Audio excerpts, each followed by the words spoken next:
let's talk about what the Vikings did.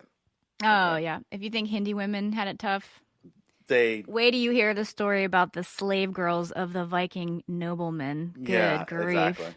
So if there's any children here under 18, you may want to, this might be a PG-13 for you or whatever. You might not want to listen to this one. No, I'm just kidding.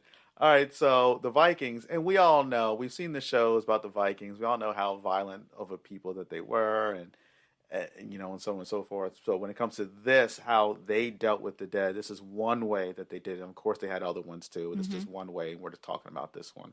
Yep. So, um, Yeah. So the Vikings had several ways that they would deal with their dead.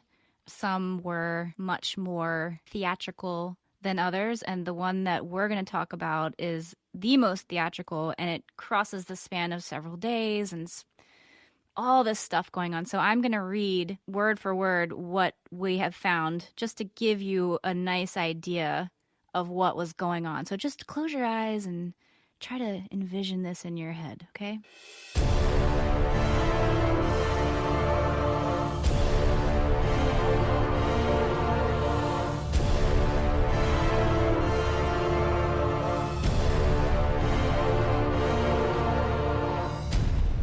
The ritual following the death of a chieftain was exceptionally brutal.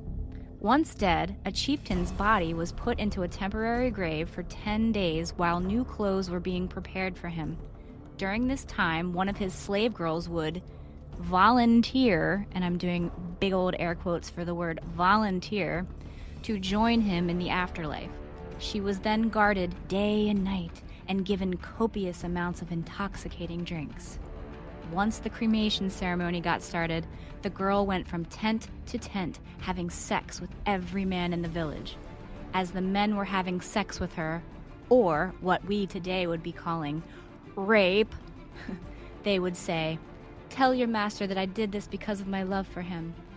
Following this, the girl was taken to a tent where she had sex with 6 Viking men, was then strangled to death with a rope, and finally stabbed by a village matriarch. And for the coup de grace, the bodies of the chieftain and slave girl were placed on board a wooden ship that was set alight and then pushed off to sea. The Vikings did this to ensure that the slave girl would serve her master in the afterlife, while the sexual rites were a way to transform the chieftain's life force. okay. Boom. That's what Take they that. did in a nutshell. That's very theatrical. What got me is that the final stabbing is by the village matriarch. It's Yeah. interesting because you would think that all this debauchery happening would be just from the men. Oh, no, no, no, no. There were a lot of women also very actively participating in this, and that were just as thrilled to be raping and pillaging and murdering these volunteers. Pillaging always goes after raping, no matter what it is. Uh-huh. Raping, pillaging. Exactly. Yeah, man. Okay. That's bananas. So I thought the Sati was bad. Right. Then we get into this Viking stuff. I I mean, that's know. just savagery right there. Exactly. Exactly. I mean, they're just getting it in. I mean, they're just Yeah. not even giving No, a it's damn, right? it's They're like just, prolonged episodes of feasting and drinking and music and songs and chants, and then you got the human sacrifice and suicide and rape and sacrificial killing of animals. I mean, all that stuff is going on. Can you just imagine all this in your head?